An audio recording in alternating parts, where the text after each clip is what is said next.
audio jungle.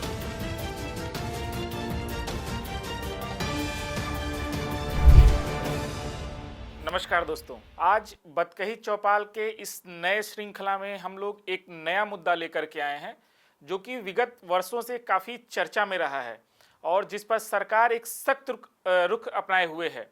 ये मुद्दा है डंकी रूट का। नमस्कार सर, आज सर से हम जानने की कोशिश करेंगे कि डंकी रूट क्या है, डंकी रूट में डंकी का अर्थ क्या है, डंकी रूट को किन किन मार्गों को डंकी रूट के रूप में समझा जाता है और फिल्मों में परदेसी गाने से रिलेटेड क्या क्या मुद्दे आए हैं। इन सारी बातों पे आज हम खुल के चर्चा करेंगे। सर, इस सीरीज को शुरू करने से पहले हम ये जानना चाहते हैं कि डंकी रूट नाम क्यों दिया गया। डंकी रूट पंजाबी भाषा में एक शब्द है डुंक, जिसका मतलब होता है कि अवैध तरीके से उछलते कूदते हुए कहीं पर जाना। चूँकि जब कोई भारत से या भारत के बाहर से अमेरिका या किसी दूसरे डेस्टिनेशन पर इस तरीके का रास्ता अपनाता है जो तरीका अवैध रास्ते का होता है, जिसमें जंगल, नदियाँ, पहाड़, पर्वत, इन सब के माध्यम से वह किसी दूसरे देश में अवैध तरीके से पहुंचना चाहता है, तो इस अवैध तरीके से किसी दूसरे देश में जाने के प्रक्रिया को और उसके तरीके को डंकी रूट कहते हैं। जैसे एक मूवी आई थी कुछ साल पहले, सलमान खान की बहुत सुपर डुपर हिट मूवी थी बजरंगी भाईजान। जी। तो बजरंगी भाईजान में जो सलमान खान थे वो पाकिस्तान गए हैं, न तो उनके पास कोई पासपोर्ट था भारत का और न ही पाकिस्तान का कोई वैध वीज़ा था, और वो एक ह्यूमैनिटेरियन कॉज में एक छोटी सी बच्ची को पहुंचाने के लिए जिस जिस तरह के सुरंग के रास्ते का इस्तेमाल किया उन्होंने, वो भी एक तरह का डंकी रूट ही था। लेकिन डंकी रूट शब्द जो है वो ज़्यादा फेमस हुआ जब डंकी फिल्म आई, और उसकी फिल्म की थीम भी कुछ इसी प्रकार की थी। तो ये पूरा जो घटना हुई वो दिसंबर 2023 में फ्रांस ने जो यूएई से एक हवाई जहाज से चार्टर विमान से 300 से ज़्यादा भारतीयों को लेकर एक विमान निकारागुआ जा रहा था, और फ्रांस ने उस चार्टर विमान पर ऑब्जेक्शन किया, और उसमें आरोप, उसकी आशंका थी, फ्रांस की आशंका थी, फ्रांस के सरकार की आशंका थी कि उसमें जो बैठे हुए जो लोग हैं वो मानव तस्करी के अंतर्गत आते हैं, और उस विमान को जो यूएई के टूरिस्ट वीज़ा से निकारागुआ होते हुए आगे जा रहा था, उस विमान को क्या है फ्रांस ने रोक दिया और उसको वापस भेजा गया। तो ये डंकी रूट शब्द जो है उस बार वहाँ से थोड़ा प्रचलन में आया। फिर 2024 में एक न्यूज एजेंसी ने डंकी रूट पर एक रिपोर्ट छापी कि किस तरह से भारत के जो लोग हैं वो यूएई में टूरिस्ट वीज़ा पर आते हैं, और टूरिस्ट वीज़ा में आने के बाद जो साउथ अमेरिकन कंट्रीज हैं जैसे वेनेजुएला, जैसे निकारागुआ और इस तरह की कंट्रीज़ का इस्तेमाल करते हुए मैक्सिको से फादते हुए वे अमेरिका जाने की कोशिश करते हैं। और इसमें दिवसेन जी, अभी एक इंडियन एक्सप्रेस ने पिछले महीने 3-4 खबरें इस पर बहुत फ्रंट पेज पर स्टोरीज आई डंकी रूट को लेकर। पंजाब के, अगर मैं सही याद कर रहा हूँ तो लुधियाना के एक व्यक्ति ने 45 से लेकर 60 लाख रुपए जमीन जायदाद बेचकर उसने एक एजेंट के थ्रू अमेरिका जाने की कोशिश की, और उसका पैसा भी, संपत्ति भी चली गई, और उसके बाद उसको वापस लौटना पड़ा। और कुछ दिनों पहले एक खबर आई थी कि अमृतसर में जो हवाई अड्डे पर जो विमान उतरा उसमें जो 100 से अधिक भारतीय आए थे वो बेड़ियों में, जंजीरों में जकड़े हुए थे। तो ये उसके बाद एक पूरी स्टोरी आई, और फिर जो अवैध तरीके से ह्यूमन ट्रैफिकिंग हो रही है, एक एजेंट्स का पूरा एक सिंडिकेट बन गया है। इन सब के संदर्भ में क्या है, और फिर अमेरिका में 20 जनवरी को जब ट्रंप साहब राष्ट्रपति की शपथ लेते हैं, तो वो इसी मुद्दे पर इलेक्शन जीते हैं कि जितने भी अवैध प्रवासी अमेरिका में रह रहे हैं उनको वो कुछ इस तरह से भेजेंगे कि दूसरे लोगों को सबक मिले। और इसमें बहुत ह्यूमिलिएटिंग वे में इंडियंस को भी, भारत क्या है, इंडियंस को भी भेजा गया। तो ये डंकी रूट इस वजह से बड़ा चर्चा में था। सर जैसे आपकी बात सुन के ये समझ में आ रहा है कि भारतीय और दक्षिण एशियाई प्रवासी जो हैं ये विशेषकर यूरोप और अमेरिका जाने की कोशिश कर रहे हैं। तो सर ये डंकी रूट का ही प्रयोग क्यों करते हैं? डंकी रूट का प्रयोग करने का एक बहुत बड़ा कारण देखिए, एक है कि डॉलर कमाकर, अमेरिकी डॉलर कमाकर, या फिर दीनार कमाकर, या फिर दिरहम कमाकर अमीर बनने का सपना जी जब किसी के मन में आता है, तो वो अगर अर्धकुशल है, सेमी स्किल्ड है या अनस्किल्ड है, वो जानता है कि भारत में रहकर वो कुछ खास कर नहीं पाएगा। तो इस वजह से बहुत से लोग क्या है, अपने इस सपने को पूरा करने के लिए, जिसमें कहीं ना कहीं उनको अचानक ये लगता है कि 2-4 साल बाहर जाकर काम कर लें, और कोई जिम्मेदारी है, कुछ लोग तो जिम्मेदारियों की वजह से भी जाते हैं कि बेटी है या कोई बहन की शादी की जिम्मेदारी, तो उनको लगता है कि 2-4 साल जाकर बाहर रहकर इतना पैसा अर्जित कर लेंगे कि इन सब जिम्मेदारियों से क्या है, बाहर निकल जाएंगे। तो भारत सहित जो दक्षिण एशिया के जो पड़ोसी हैं भारत के, बांग्लादेश, पाकिस्तान, श्रीलंका, इन देशों के लोगों का माइग्रेशन बहुत होता है। और डेस्टिनेशन इंडिया के लोगों का दो बहुत बड़ा है, एक अमेरिका है और दूसरा गल्फ कंट्रीज है। और गल्फ कंट्रीज में इतना, मतलब ये डेस्टिनेशन आप ऐसे समझ सकते हैं कि अमेरिका में भारतीय जो हैं, जो विदेश, जो भारतीय मूल के या जो अनिवासी भारतीय हैं, उनकी कुल मिलाकर संख्या 44 लाख है। और अगर यूएई की बात करें तो 34 लाख भारतीय भारतीय जो लोग हैं वहाँ पर मौजूद हैं। और उसके बाद सऊदी अरब तीसरा बड़ा देश है, जहाँ 26 लाख के आसपास भारतीय हैं। और इसीलिए जब भारत के मैच होते हैं यूएई में, तो हमें ये पता ही नहीं लगता कि ये मैच बाहर हो रहा है या भारत में हो रहा है। और अभी भी चैंपियंस ट्रॉफी खेली जा रही है। चैंपियंस ट्रॉफी के जितने मैच है सब दुबई में हुए, और ऐसा लगता है कि किसी इंडियन कंट्री में ये मैच क्या है, खेला जा रहा है। इसी में एक बहुत दुख भरी कहानी भी शहजादी नाम की एक हाउस मेड के साथ हुई। बांदा उत्तर प्रदेश की रहने वाली जो शहजादी थी, वो यूएई काम करने के लिए गई थी, और उसके ऊपर 4 महीने के एक बच्चे के मृत्यु का इल्ज़ाम लगा कि उसकी लापरवाहियों की वजह से उस बच्चे की मौत हो गई। और उसके बाद उसके ऊपर मुकदमा चला, और यूएई के कानून के तहत उसको कैपिटल पनिशमेंट, मृत्युदंड दे दिया गया। और उसके घर वालों का ये कहना था कि बच्चे को एक टीका लगा, और टीका लगने के बाद क्या है, उसकी मृत्यु हुई बच्चे की। तो एक ये भी है कि जो विदेशों में बसे हुए भारतीय हैं, उनकी बहुत दुख और दर्द भरी दास्तान भी है। और वो दुख और दर्द भरी दास्तान ये है कि एक तो अपने घर से वे दूर हैं, और इसके साथ ही उनके साथ कई ऐसे देश हैं जहाँ पर जाने के लिए, 17 ऐसे देश हैं जहाँ पर जाने के लिए इमिग्रेशन क्लियरेंस रिक्वायर्ड होता है, क्योंकि वहाँ पर जो कानून हैं वो ह्यूमन राइट्स को ध्यान में नहीं रखते हैं, या फिर रूल ऑफ द लॉ पर, जैसे इंडिया में चीज़ें रूल ऑफ द लॉ पर बेस्ड हैं, वैसे वहाँ पर बेस्ड नहीं है। उसमें खाड़ी के देश भी कई आते हैं। तो जो अभी शहजादी की जो कहानी थी, उस कहानी का एक बहुत मार्मिक पहलू ये था कि शहजादी आग से बचपन में जल गई थी, तो उसका चेहरा जो होता वो धुंधला हो गया था। तो वो कमा कर उसी चेहरे को सामान्य व्यक्ति की तरह करना चाहती थी। और इसमें भारत का जो विदेश मंत्रालय है, उसने भी असमर्थता लास्ट में व्यक्त की कि वह कुछ नहीं कर पाया।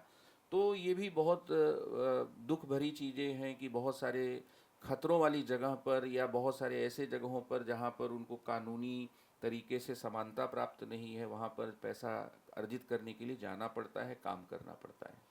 सर जैसे शुरुआत में आपने बजरंगी भाईजान की चर्चा की, तो थोड़ा सा मैं इतर होकर के बॉलीवुड के उन गानों की चर्चा करना चाहूँगा जिसमें परदेसी शब्दों का बड़ा यूज हुआ और वो काफ़ी सुपर हिट हुए, जैसे मेरे पिया गए रंगून, या परदेसी परदेसी जाना नहीं। तो सर इस पहलू पे सर मैं आपसे जानना चाहूँगा कि ऐसे शब्द यूज हुए तो ये क्यों इतने मतलब हाईलाइट हो गए?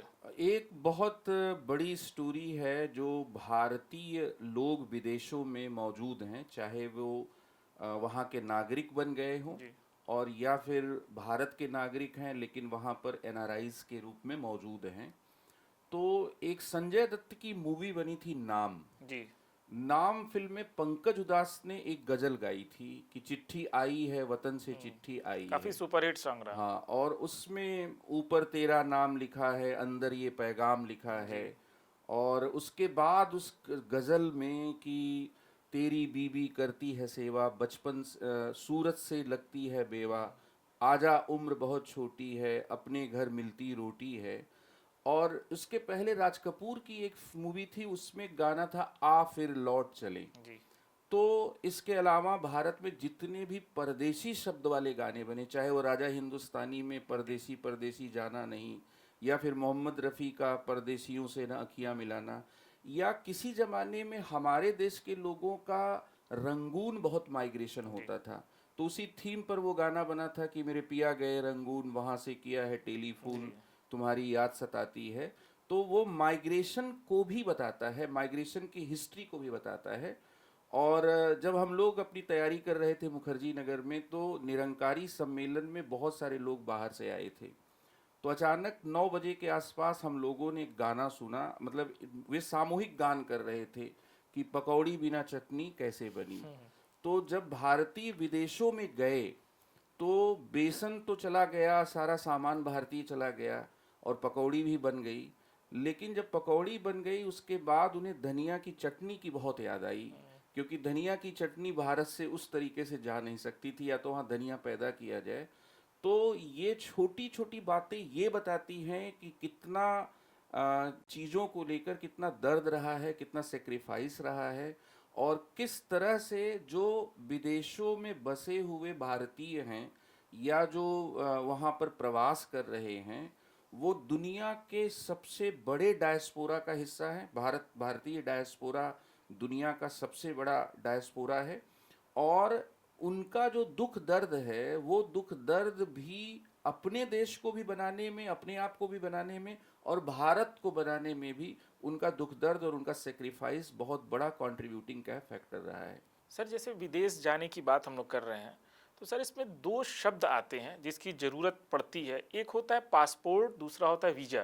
तो पासपोर्ट की ज़रूरत क्यों पड़ती है, वीज़ा क्या होता है, कौन कौन से वीज़ा होते हैं? सर थोड़ा इस पे आप अपनी बहुत सरल शब्दों में अगर बात करें तो किसी भी पोर्ट को, चाहे वो सी पोर्ट हो, जी चाहे अमृतसर से हम पाकिस्तान जा रहे हो लैंड पोर्ट हो, या फिर एयरपोर्ट हो, इन तीनों पर जब आप एक देश से दूसरे देश जाते हैं तो यात्रा के वैध दस्तावेज को पासपोर्ट कहते हैं। मतलब जो पोर्ट को पास करने के लिए, चाहे एयरपोर्ट हो, सी पोर्ट हो या लैंड पोर्ट हो, जी उसको पास करने के लिए जो डॉक्यूमेंट होता है उसको पासपोर्ट कहते हैं। पासपोर्ट से नागरिकता का पता चलता है, जी सिटीजनशिप का पता चलता है। और जैसे किसी भी आतंकवादी हमले में जब कोई आतंकवादी पकड़ा जाता है और उसकी पहचान होती है, तो अक्सर हम ये सुनते हैं कि इस आतंकवादी का ये पासपोर्ट, इस देश का पासपोर्ट जी पाया गया, तो बिल्कुल। इससे प्रूफ होता है कि वहाँ की वो। तो पासपोर्ट क्या है? वो किसी व्यक्ति का यात्रा का वैध दस्तावेज है। वीजा जो है वो किसी व्यक्ति का दूसरे देश में रहने, रुकने, काम करने, घूमने, शिक्षा ग्रहण करने, इसके संदर्भ का या इस संदर्भ में जारी किया जाता है। तो जैसे भारत में मान लीजिए एक बिहार बेस्ड एक मूवी बनी थी राम जी लंदन वाले। जी उसमें राम जी नाम का एक लड़का है, वो अपनी बहन की शादी के लिए लंदन जाकर पैसा कमाना चाहता है, और वो दहेज इतना इंतजाम कर ले कि ताकि वो शादी को बहुत अच्छे तरीके से अपनी बहन की संपन्न कर सके। तो अब राम जी नाम का व्यक्ति जब लंदन जा रहा है तो उसको इंडिया का पासपोर्ट चाहिए, और ब्रिटेन का, लंदन जिस देश में है वहाँ का उसको वीजा चाहिए। जी तो जो संजय दत्त की मूवी आई थी, या फिर जो डंकी रूट की बात है, तो ये जो डंकी रूट वाले जो लोग मैक्सिको की दीवार को फांद करके निकारागुआ से, वेनाजुला से, इन सब रास्तों से जो लोग जा रहे हैं, उनको जो ये एजेंट्स होते हैं वो ये बताते हैं कि आप अपने पासपोर्ट का ये वाला पेज क्या है फाड़ दीजिए, और पासपोर्ट पर लगती है मुहर, जी वही उस वीजा के रूप में क्या काम करती है। तो अगर इसको समराइज करें तो पासपोर्ट किसी देश का के किसी देश से दूसरे देश यात्रा करने का एक वैध दस्तावेज है, और वह नागरिकता को भी व्यक्त करता जी है। जबकि वीजा जो है वह क्या है, किसी दूसरे देश में रहने रुकने का दस्तावेज है, और वो उस देश के द्वारा जारी किया जाता है। जैसे हम लोगों ने एक पीआईओ स्कीम चलाई, तो उसमें क्या है कि लाइफ लॉन्ग हम वीजा देते हैं। जी जो भारतीय मूल के व्यक्ति हैं उनके लिए पीआईओ स्कीम चलाया गया, पर्सन्स ऑफ इंडियन ओरिजिन।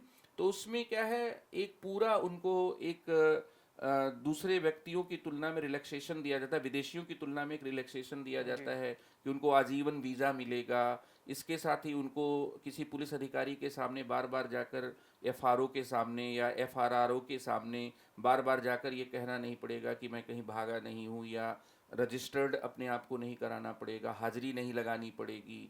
इसके साथ ही पीआईओ जो स्कीम थी उसमें क्या है कि चाय बागान की और किसी ज़मीन को छोड़कर वे भारत में कोई भी ज़मीन क्या है खरीद सकते हैं।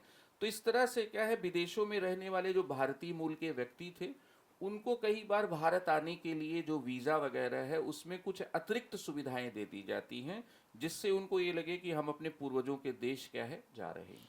सर, इसी से जुड़ा दो पॉइंट और है। H1 वीजा, सर इसी से जुड़ा दो पॉइंट और है, H1B वीजा और ग्रीन कार्ड, ये दोनों में क्या अंतर है सर? H1B वीजा अमेरिका का बहुत ही चर्चित वीजा है, जी और 1990 में जॉर्ज बुश जब अमेरिका के राष्ट्रपति थे तो उन्होंने H1B वीजा जारी करना शुरू किया था। जी H1B जो वीजा है वह मेडिकल के फील्ड में और टेक्नोलॉजी के फील्ड में जो बहुत ही स्किल्ड या हाईली स्पेशलाइज्ड स्किल रखने वाले जो लोग हैं उनको अमेरिका जारी करता है। 60,000 पेशेवर्स को, प्रोफेशनल्स को ये जारी किया जाता है, और 20-25,000 के आसपास जो एजुकेशन लेने के लिए अमेरिका जाते हैं उनको ये जारी किया जाता है। H1B वीजा 3 साल के लिए अमेरिका जारी करता है, और 3 साल उसको एक्सटेंड किया जाता है। मतलब टोटल 6 साल। हाँ, मतलब 6 साल के लिए।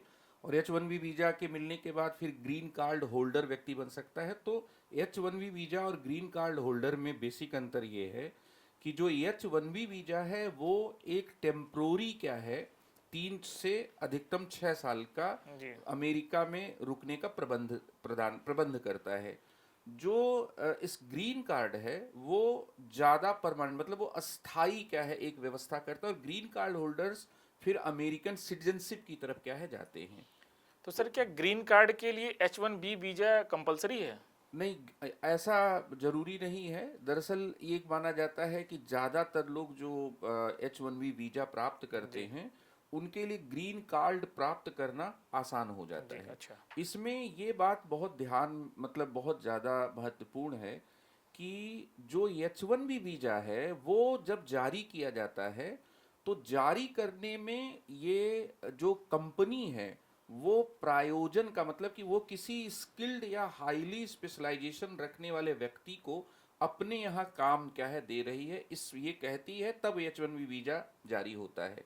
जैसे अमेजॉन में या फिर गूगल में या फिर इन्फोसिस में या फिर टाटा कंसल्टेंसी में, इन सब में जो अमेरिका में ऑनशोर कंपनियां काम कर रही हैं, ये H1B वीजा के तहत भारतीयों को प्रमुख तौर पर और दूसरे देशों के जो काबिल और हुनरमंद लोग हैं उनको क्या है ये बुलाती हैं।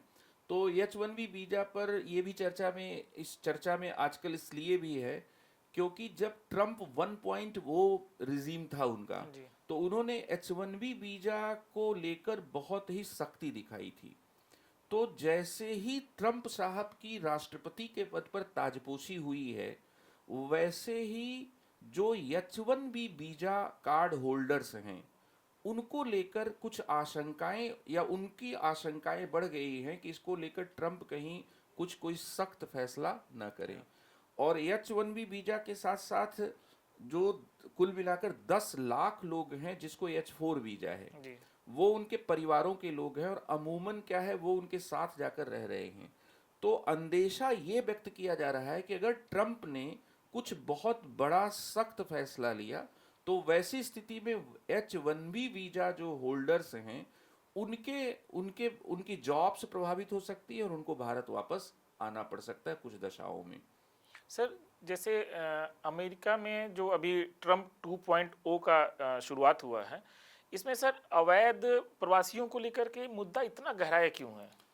सबसे पहली बात यह है कि अमेरिका और यूरोप के कई देशों में अवैध प्रवासन जो है वो चुनावी मुद्दा बनने लगा है और इनफैक्ट कुछ देशों में तो राष्ट्रीय मुद्दा बन गया है। यूरोप जी के भी कुछ देशों में वहाँ पे इलेक्शन इस पे होने लगे हैं। ये ठीक वैसे ही है जैसे भारत में आसाम में बांग्लादेशियों के जी अवैध प्रवासी और उनके जो असाइलम को लेकर शरणार्थी स्टेटस को लेकर रोहिंग्या म्यांमार के जो शरणार्थी हैं उनको लेकर जिस प्रकार के मुद्दे पूर्वोत्तर में हमारे यहाँ उठते हैं वैसी ही कुछ स्थिति क्या है अमेरिका के इस बार के इलेक्शन में थी। अमेरिका में ट्रंप साहब इस बार जो उन्होंने इलेक्शन में जो प्रचार किया तो उनके प्रचार की दो ऐसी बातें हैं जो अवैध प्रवासन के मुद्दे से जुड़ी हुई हैं। पहला कि एक तो उन्होंने मेक अमेरिका ग्रेट अगेन मागा make America great great again का नारा दिया। मेक अमेरिका ग्रेट अगेन में वो दरअसल खर्चे भी कम कर रहे हैं जो अमेरिका दूसरे देश के लोग पहुंचकर अमेरिकन्स की जो जॉब खत्म कर रहे हैं उसको भी वो कंट्रोल करना चाहते हैं।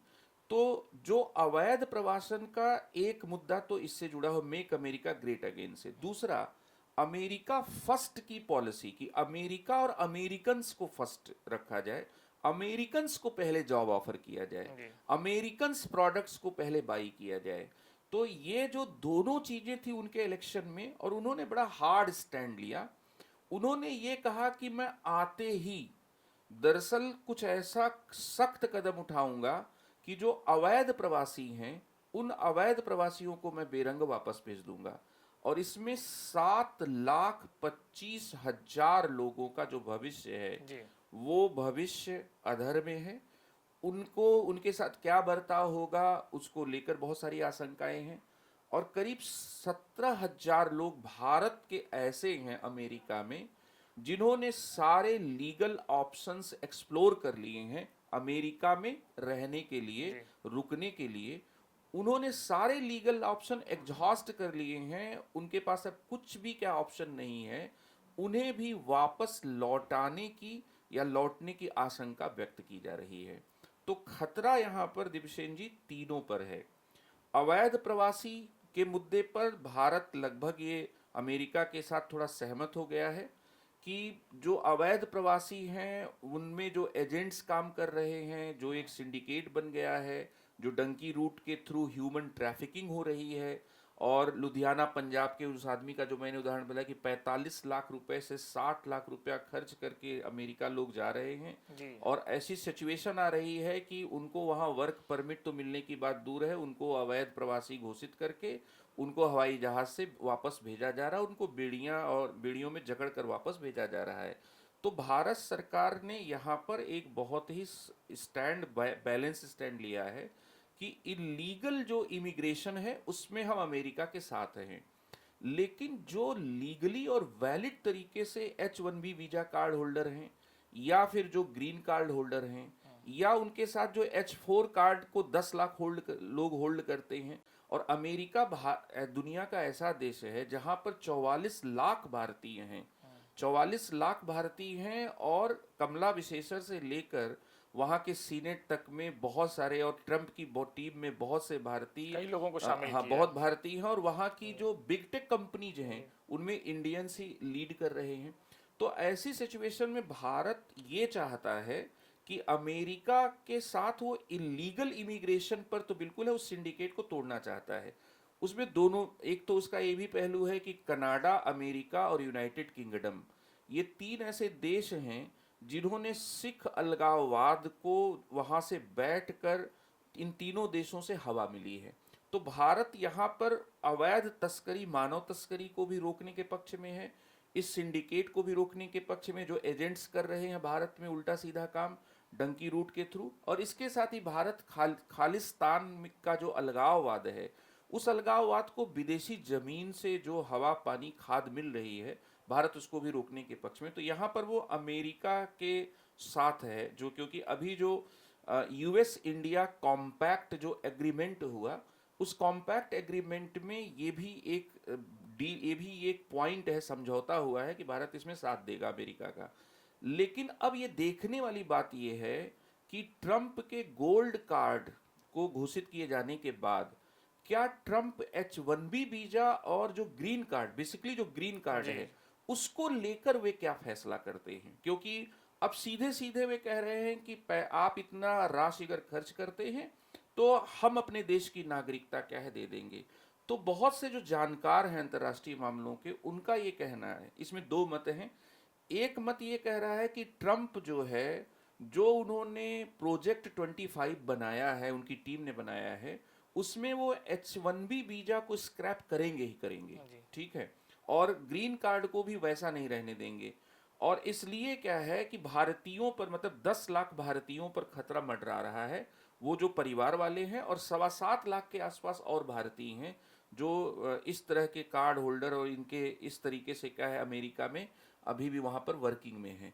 तो एक तरह से क्या है कि भारत बहुत अजब पेशो पेश में है, ये जो प्रकरण क्या उठा है।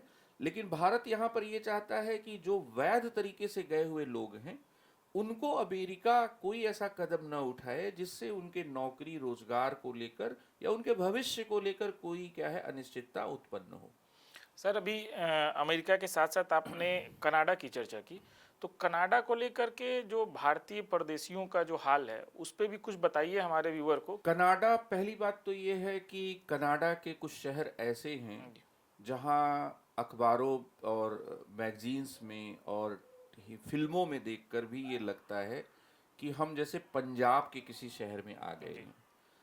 पंजाबियों ने मोटेल इंडस्ट्री का जो काम है कनाडा में, वो उस काम में बिल्कुल महारत हासिल कर ली, और एक तरह से उस काम में वो कनाडा में लीडिंग सिचुएशन में है।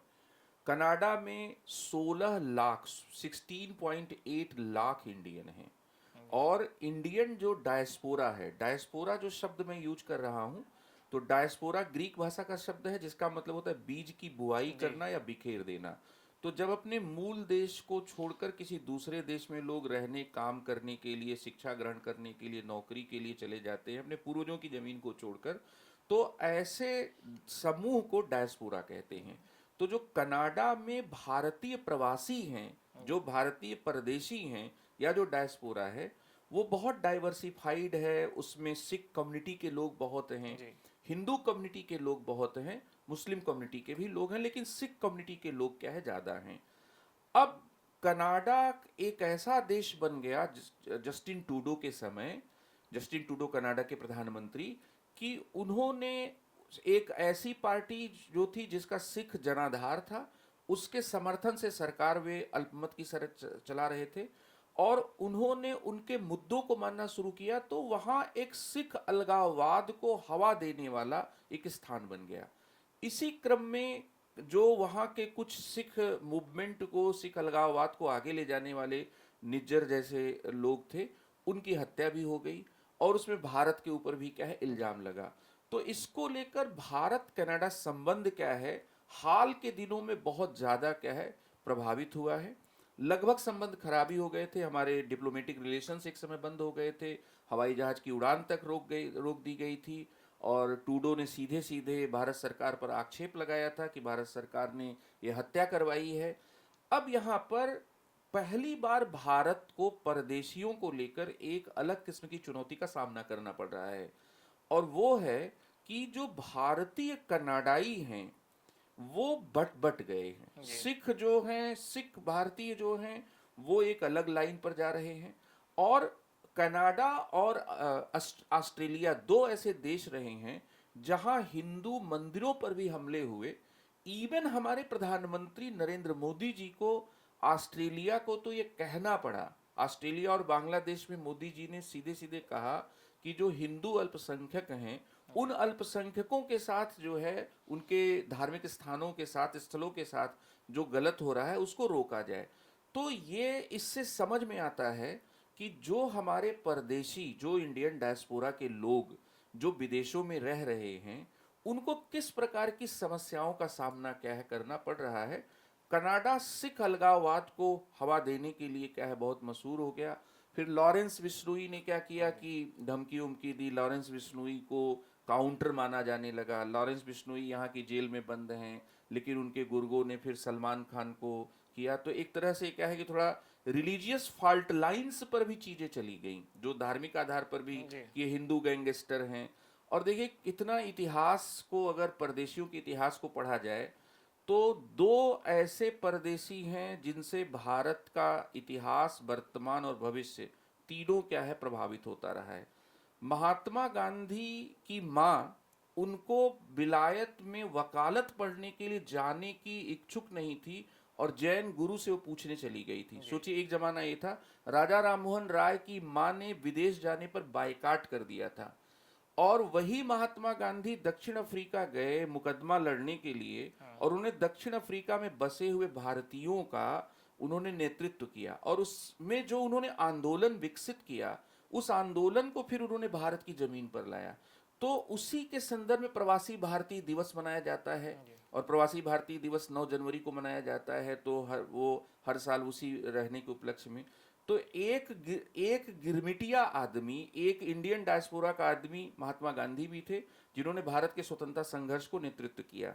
दूसरा आदमी दाऊद इब्राहिम है, जो भारत का है, आज पाकिस्तान में बैठा है। और एक गैंगस्टर, एक माफिया डॉन, उसने भारत में आतंकवाद को क्या है पोषित किया। जी और एक हम कह सकते हैं सीमा पार आतंकवाद के एक बहुत बड़े चेहरे के तौर पर एक समय उसने क्या काम किया। तो अगर हम इतिहास को खंगाले तो हमें विदेश में बसे हुए भारतीयों से सिर्फ और भारत को विकसित करने, आगे बढ़ाने या रेमिटेंस भेजने में ही मदद नहीं मिली है, या विचारों को, आंदोलनों को और इसके साथ ही बहुत सारी स्किल्स को सीखने में मदद नहीं मिली है, बल्कि हमें बहुत से चैलेंजेस भी क्या है झेलने हुए। अच्छा सर, अभी आपने इंडियन डायस्पोरा की चर्चा की, तो अभी हमारे प्रधानमंत्री जो मोदी जी हैं और जयशंकर प्रसाद जो विदेश मंत्री हैं, ये लोग किस प्रकार से इन मुद्दों को लेकर के पॉजिटिवली आगे बढ़ा रहे हैं लोग? सबसे पहले मैं दिवसेन जी कुछ तथ्य शेयर करते हुए ये बताना चाहूँगा कि जो हमारा विदेश मंत्रालय है और ख़ास तौर पर जो ministry of overseas Indian affair है, उसके चैलेंजेस क्या हैं और इंडियन डायस्पोरा को लेकर या विदेशों में रहने वाले भारतीयों को लेकर किस प्रकार की चुनौतियां हैं।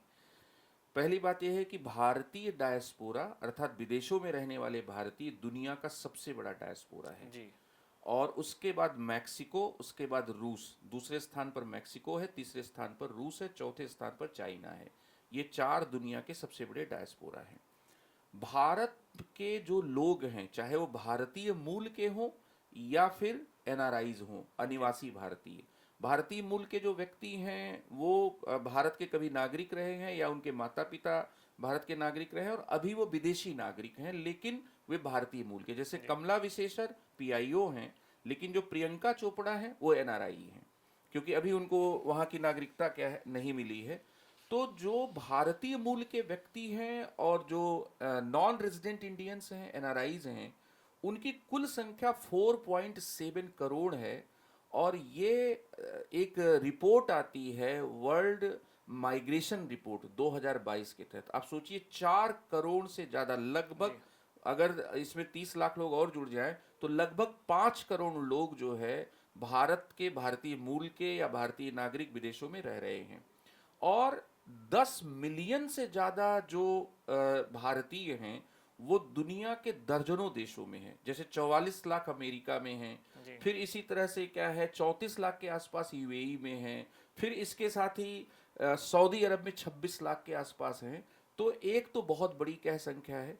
इसलिए जब कोरोना आया तो भारत सरकार ने पूरा एक बहुत बड़ा उसको अभियान चलाना पड़ा भारतीयों को वापस लाने के संदर्भ में, क्योंकि कई ऐसे देश हैं जैसे कतर है या खाड़ी के कुछ ऐसे और दूसरे देश भी हैं, वहाँ चाहे आप जितना भी रह लीजिए आपको नागरिकता कभी भी किसी भी रूप में वहाँ हासिल क्या है नहीं होगी। इस प्रकार की चीज़ें हैं।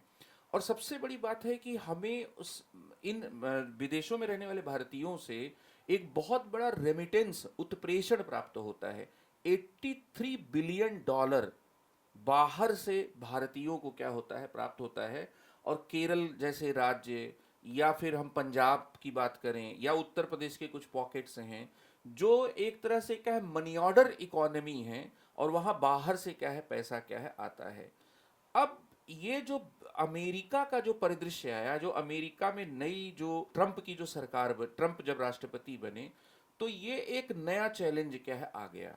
दरअसल विदेशों में रहने वाले भारतीयों को केवल कांसुलर समस्याएं ही नहीं, उनको भेदभाव का सामना करना पड़ता है, शोषण का सामना करना पड़ता है। इसके साथ ही उनको क्या है, उनकी आजीविका को लेकर, उनके रोजगार को लेकर भी स्थायित्व तो नहीं है। और भूमंडलीकरण, ग्लोबलाइजेशन के फेल होने के बाद दुनिया के तमाम देश दूसरे देश के लोगों को ये मानते हैं कि ये आकर यहाँ पर नौकरियां छीन लेते हैं, यहाँ के संसाधन को यूज करते हैं।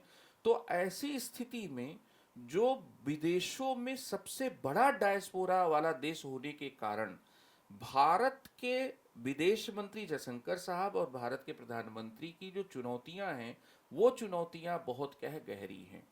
अभी प्रवासी भारतीय सम्मेलन जनवरी में हुआ था, जी। और जनवरी में प्रवासी भारतीय सम्मेलन हुआ था, तो अभी किसी साल हमारे पूर्व प्रधानमंत्री मनमोहन सिंह जी ने कहा था कि जो इंडियन डायस्पोरा हमारा सॉफ्ट पावर है।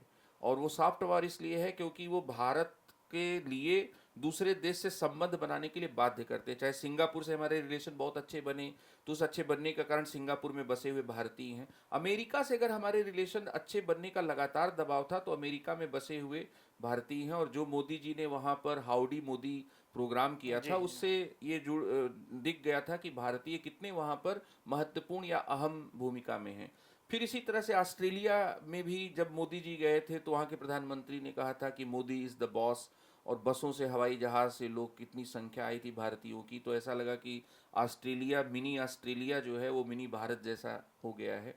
यहाँ पर ये जो समस्या है, ये समस्या दो तरफा है।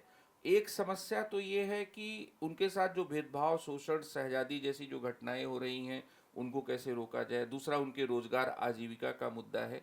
तो क्या भारत अब एआई के आने के बाद, क्या नोएडा, हैदराबाद, बेंगलुरु, गुड़गांव जैसे जो हमारे शहर हैं, इनमें क्या है, ये जो विदेशों में बसे हुए भारतीयों के वापस लौटने की जो आशंका आ रही है, या ये आ रहा है कि कुछ लोगों के काम धंधे चले जाएंगे, या कुछ लोगों की नौकरी चली जाएगी, क्या हम एक ऐसी सिचुएशन में एक ऐसी पॉलिसी लेकर आ सकते हैं जिसमें हम उन काबिल भारतीयों को भारत में उनकी क्षमता का प्रयोग करके भारत के डिजिटलाइजेशन में और भारत को विकसित भारत बनाने में हम एक अहम भूमिका उनकी ले सकें, उनका कंट्रीब्यूशन ले सकें।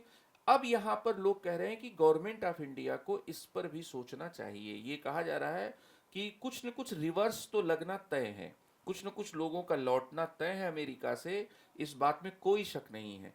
अब इसको इंडिया कैसे डील करता है, ये पॉलिसी लेवल का इनिशिएटिव है। जैसा कि इस बतकही चौपाल के इस डंकी रूट वाले टॉपिक पे सर ने काफ़ी विस्तृत चर्चा की, और आपने देखा कि इस चर्चा के तहत हम लोग डंकी रूट के साथ साथ अमेरिका, कनाडा, खाड़ी देश, खालिस्तान और इंडियन डायस्पोरा की भी चर्चा की है।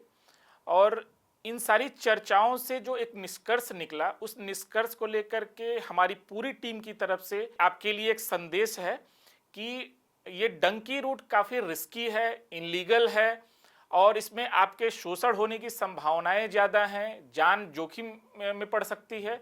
इसलिए हमारी पूरी टीम आप सभी लोगों से निवेदन करती है कि ऐसे डंकी रूट का प्रयोग कदापि न करें। जो भी काम करना हो लीगल तरीके से करिए, उसमें सरकार आपका सहयोग भी करेगी। इसी के साथ अब इस बतकही चौपाल के इस सीरीज को हम समाप्त करते हैं यहीं पे। और जो हमारे नए व्यूअर हैं, हमारे इस विद्या एडुटेक चैनल को लाइक और सब्सक्राइब करें, और ऐसे ही इंटरेस्टिंग टॉपिक को देखते रहें। धन्यवाद।